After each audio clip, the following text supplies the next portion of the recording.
What's up, Common Sensors? It's Michael Vorpahl, and welcome to the Common Sense is Not Dead podcast, where we like to bring a little bit of common sense back into the world, because a lot of people believe that, common sense is dead and not a common virtue. So if you believe a man can be a girl and a girl can be a man, look, the title again is Common Sense is Not Dead.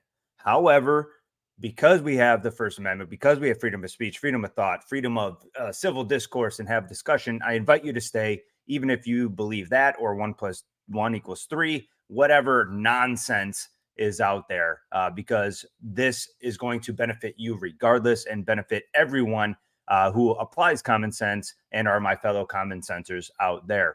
So on top of the 3 things that I'm going to share with you that help me and will absolutely help you get back on the path, because maybe you've fallen off your goals, you've gotten off track, life's hit you in the face, I'm going to share a 4th point that my grandmother shared with me that absolutely changed my life. And as we know, with age comes wisdom, and I want to share that wisdom with you because it has deeply impacted me mentally, spiritually, emotionally, and then now being able to give it to you. Before we get into all those, if this is the first time at the show, welcome. Again, Common Sense here. This is what I do. There's going to be a couple different formats of the show as I'm building this with your help, and I'll get into how you can help here in a little bit. But the first one's going to be just like this. This is called Lessons Learned, where I just give you some value, some points, some action things that you can do in your life that I've applied in mine to get myself either back on track or to reach the level of success in certain areas of my life. Then we have some episodes called Scroll and Troll. That's where I'm scrolling social medias, seeing some absolute nonsense out there, and then I go ahead and troll it. But I don't troll it in the sense of destroying anyone. I bring it in the sense of, let's apply some common sense back to this so that we can maybe collectively shift the course of our communities, our family units, and inadvertently change the course of society back to what the common sense way of living should be. Then we also have a full send Q&A where you submit your questions. I'll give you my straight up honest answer about it. If I don't know anything about it, I'll do my own research. I'll do the best I can.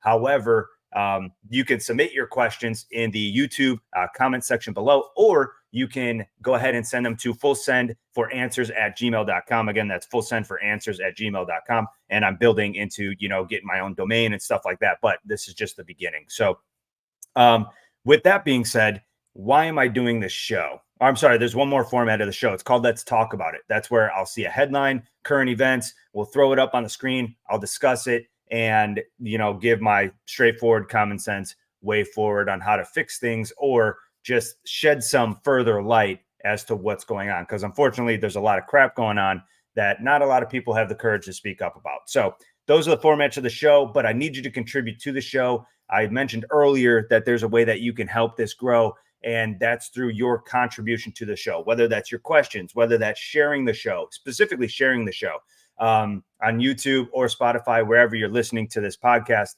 I need your help in order to grow the audience, to grow this community of common sense Americans or human beings. If this ends up being a world thing, why not? Look, we need your support, okay, in order to grow this. So make sure you hit subscribe, make sure you hit download, make sure you hit save, 5-star rating. I don't care. Please, just your contribution is huge. Stop thinking that any type of contribution like that is minimal. Your voice is absolutely needed, and that's a way we can compound this. So taking care of a legalese thing real quick. I am an active duty United States Marine. So with that being said, any views, thoughts, opinions are mine and mine alone and don't reflect the actual strategic opinion or way forward or statements or anything of the equivalent of the United States Marine Corps, Department of Defense, or any of the other agencies. Long story short, it's apply common sense. These are me and me personal. It's not an official representation of any organization.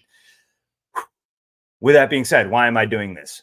Like I said earlier, not a lot of people have a lot of courage in order to put themselves out there like this and actually mean it with the intent of helping you. A lot of people look at it selfishly. Like, look, I'm putting myself in the crosshairs here with some of the stuff that I talk about in more of the Let's Talk About It shows, especially when it comes to critiquing what's going on. Excuse me. I just got done with a run as well. When it comes to current events and things going on in society. So again, your contribution and your support and sharing the show and getting this out there is absolutely huge, but it's my way of giving back because I think a lot of people need to use their voice collectively in order to make the changes that we want as Americans. Now, getting into today's show, all the admins wrapping up, all the housekeeping's wrapped up. Thank you for being here. First time listening, you're already going to gain some value. So, about 2 years ago, a little over 2 years ago, probably 2.5, 3 years ago, my wife and I, there's an opportunity for me to go back on recruiting in the Marine Corps. And I did kind of miss that environment. I missed helping that young man and woman or woman make that initial transformation or commitment to being a United States Marine, get back to the United States of America, become a patriotic service member and contributor to our continued success as a nation and what we stand for, the Constitution, Declaration of Independence, and so forth. So we decided that we're going to go back, or I'm going to go back in my wife's first time on recruiting duty. And the first time around, I was able to still hit the gym. I did a physique competition. My nutrition was semi-okay. I was in the very beginning stages of this realm of eventually using an educational benefit, tuition assistance to get my personal training certification, nutrition coaching certification, so on and so forth. And I was like, okay, yeah, let's do it. I'll be able to maintain my schedule, maintain my personal goals, maintain my fitness, maintain my nutrition, maintain the coaching of my clients that I was coaching with at the time. A lot of the stuff would be maintaining, maybe just some shifting around, right? And that was what I was going into. So maybe you can relate. Maybe you had a change or a small change, or you thought was going to be a small change, but reality hit us in the face, right? All of a sudden, we started, we're good, we made the adjustments, but holy crap, was there a ton more that we did not prepare for mentally, spiritually, physically, in our schedules, or all the nuances, all the details that we just didn't know and did not fit into the reality of our expectations. Can you relate? Even if it's something like, whoa, I didn't even know that that was going to be a thing. I didn't know about this. I wish I would have known about this. And it throws us in a loop and it goes in a spiral. And then all of a sudden you're like, whoa, this is taking so much more time. And what do we oftentimes do? We put our own personal goals, our health, our fitness, our healthy lifestyle goals on the back burner because maybe our professional life is taking so much more time that we want to dedicate what little time we have to maybe reading a book to keep ourselves progressing that way, or spending it with the family, right? The wife and kids, or husband and kids. I get it. I did the same thing. And then intermittently, you're like, oh, everything's going well. It seems like it's going smooth. And then for a week, maybe two, you're able to get to that gym, right? Every day, Monday through Friday, or whatever your schedule, whatever your routine was. And then you feel good again. But then all of a sudden, bam, life hits you again. The responsibilities hit you again. And we get derailed again. And then we continue this pattern time and time again and then all of a sudden, like, look, you're so far off where even just the thought of getting back into that routine is overwhelming, seems impossible. And it's to the point where it's so crippling, you don't even want to start. And look, I get it. I've been there. I just went through this. So as I hit recruiting, my expectations were easily not met. All right. Like I needed to rapidly change it. And on top of it, I started going down that same yo-yo pattern, right? Or that circle where it's like, all right, we're good, we're not good. It's a vicious cycle. So eventually you just stop. I stopped, and I ended up putting on the weight for it. I was out of the shape. I was in some of the best probably shape of my life heading into the second time recruiting. I was working out twice a day. My nutrition was on point, all of those things. And then on top of it, I had to stop coaching. I had to stop advising. I had to stop helping others in that realm that we form this community and relationship with, right? One another, really impacting and making their lives 100% better. And that took a toll on me emotionally too. So not only was it myself, but also those other individuals that were relying on the coaching and the guidance. I had to tell them, like, hey, I couldn't do that anymore, which is part of life, but it still sucked emotionally, spiritually, mentally. Like, it took a toll, and a hard toll. And then by not taking care of myself, and maybe you can relate to this, all of a sudden, like mentally, it takes a huge toll on you too, because now you're constantly comparing yourself. You're constantly degrading yourself. You're constantly saying, man, you're better than this. All of these things, all these extra pressures. But I'm here to tell you, it stops, and it can stop, and it stopped for me, and very quickly. It's very very easy to quickly gain that momentum back in the direction we want to go. So we talked about what it was like before, what it was like during this shift for me for 2 years. And I'm talking 2 years. I'm not talking about a month or two. I'm not talking about, I had to put my pet down, which I did too, right? During that 2 years, my family and I did. Not talking about health scares, not talking about pandemics, not talking about lockdowns, not talking about any of that crap. I'm talking like for a short period of time. Pandemic was a long period of time too. So couple that before that with it too, right? But most people were able to navigate that. So I'm not negating that either. But all of these other factors, like the point is, it was for a longer period of time, not just a short time, where it was constant derailment, constant influences to destroy the healthy lifestyle, destroy the routine, destroy, right? But it can't stop. And it did stop. But it wasn't until after I was in a position where I could make the adjustments. Because unfortunately, the environment I was in was not conducive to the adjustments that I wanted to make at the time. And really, no one wanted to accept the adjustments that were needed to make, which in turn would increase productivity as well. Because let's think about this for a minute. If we are crushing our personal goals, our healthy lifestyle, physical fitness, health and wellness, our professional achievements and our professional performance increases, right? Production increases. We are more productive. We are a better employee. We're a better student. We're a better insert whatever title you want.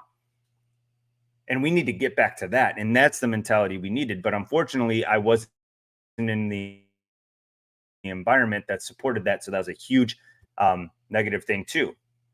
Or I shouldn't say negative, but opposing thought. But I know this to be true.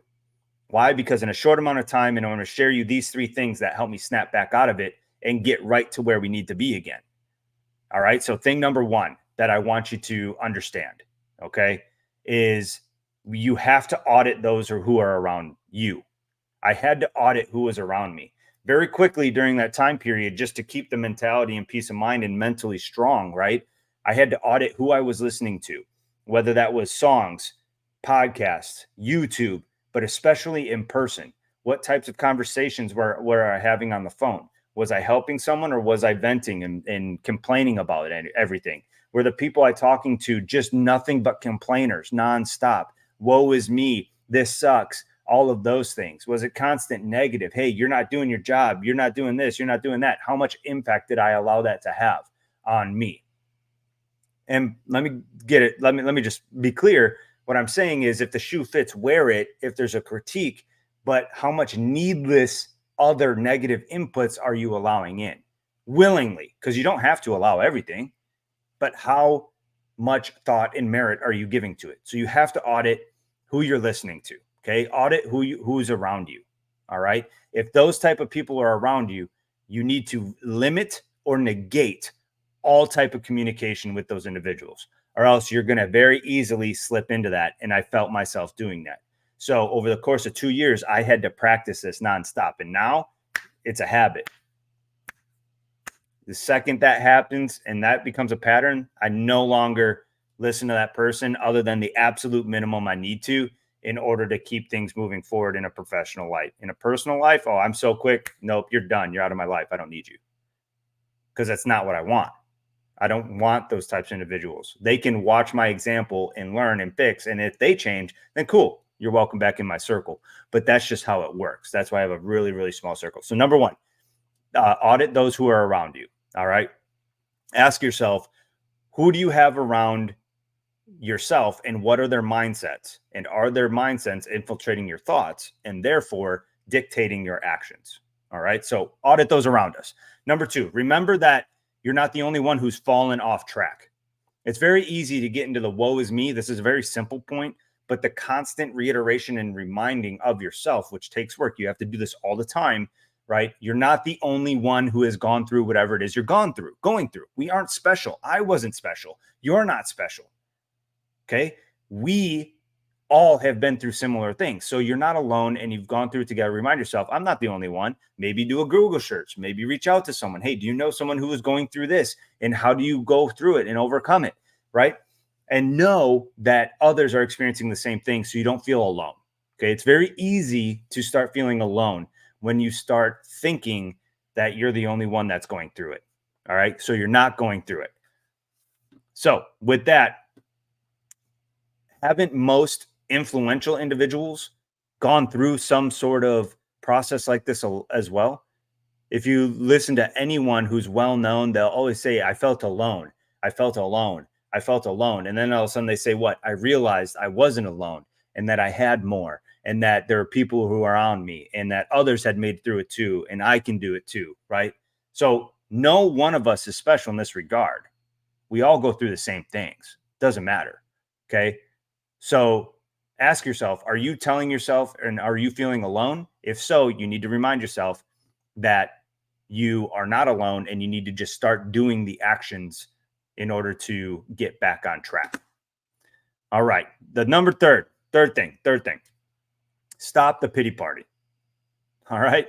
Stop the pity party. What I have found is that when we go through the pity party, right? Woe is me, kind of along the lines of point number 2, but this is different. When we start the pity party, be like, oh, it just sucks, my work and this, and we start complaining to other people or venting or whatever, we need to do that, right? Get it off our chest. We feel better, but we can't wallow in it. We can't mellow in it. We can't sit in it and soak it all in nonstop, okay? This isn't like the beach where you're soaking in the rays. Those aren't the rays you want to soak in, okay? That's a pity party. That's woe is me. That's you're inviting everyone else in with you, and that's very selfish. That's selfish. Pity party is selfish because guess what? It's not about you anymore. It's not about you. As soon as you become an adult, it is not about you anymore. And you got to stop doing that. I would almost venture to say, even before that, it's not about you anymore. But we'll go with adult. As soon as you become an adult, it's not about you anymore. Especially if you become a parent, if you become a guardian, if you become a captain of a team, if you become a manager, if you become a leader, it's not about you anymore. And you got to get over it. Stop with the pity party. Okay. And here's why. Okay. Maybe when you started on this journey or the journey in your life, whatever goals you're going and setting for yourself, I'm going to go with this applies to all of them, but I'm going to go with the fitness, health and wellness, your weight goals.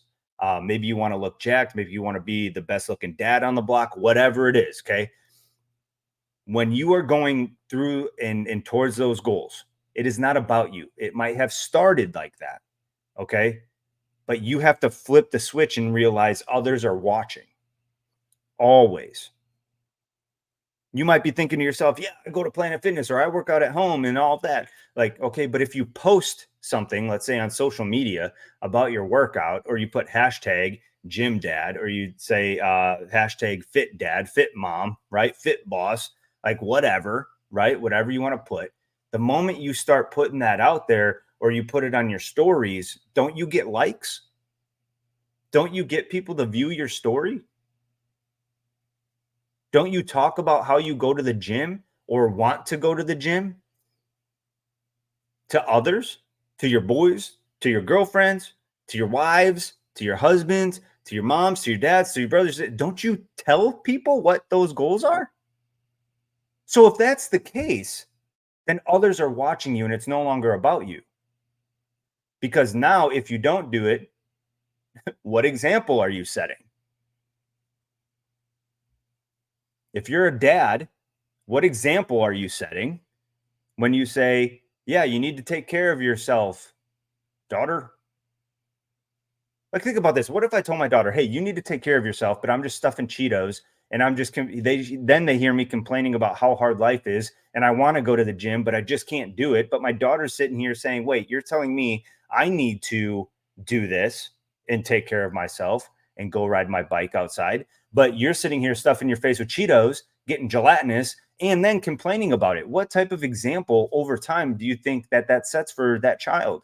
And what impact do you think that that actually has on her? Chances are that type of dad isn't even, or mom even, isn't even telling their kid to go be active. They're telling them to go away, let them look at a screen and play on their little Nintendo Switches because they're too lazy just to get up and stop eating Cheetos. But regardless, you're setting an example. Those people online that are seeing your story, that are seeing your posts, what example are you setting? You think eyes aren't on you, but eyes are always on you now more than ever. You can't escape it. But the most important set of eyes is yourself. And you know you're lying. You know there's so much more in there.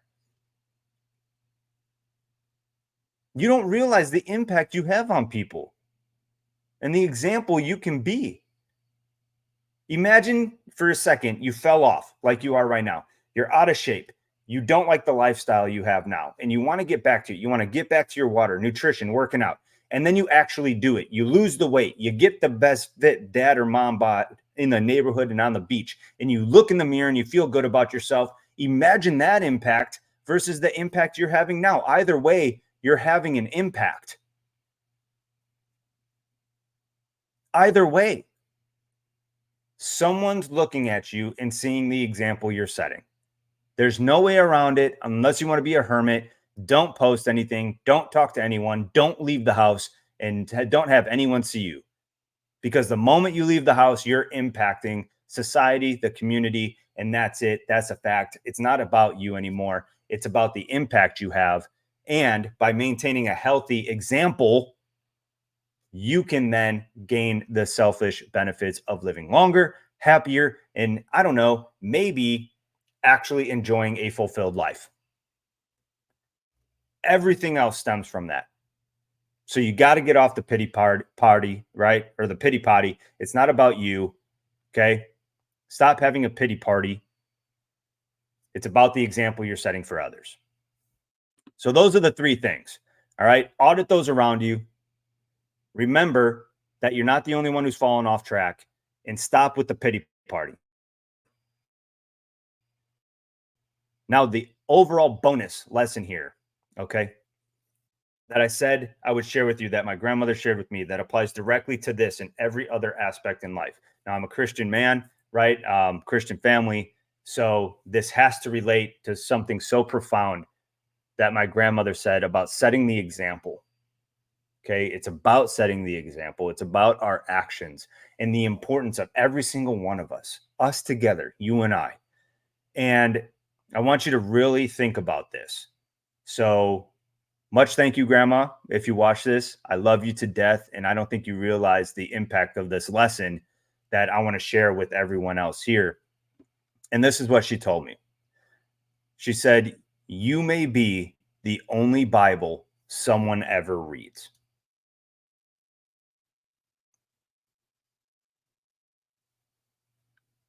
I want you to let that sink in. You may be the only Bible that someone ever reads.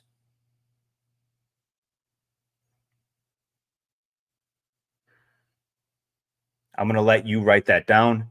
I want you to reflect on that, and I want you to think and ponder and develop the way of how that applies to your life.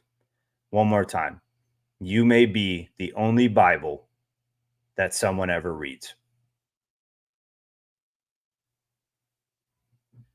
How does that apply to your life? What changes are you going to make knowing that? What example are you going to set? And how are people going to read you? With that being said, that's our time together this week. Much appreciated, guys. I love y'all. Please don't be dense. Share the common sense, and let's grow this together. Much love, and we'll talk soon.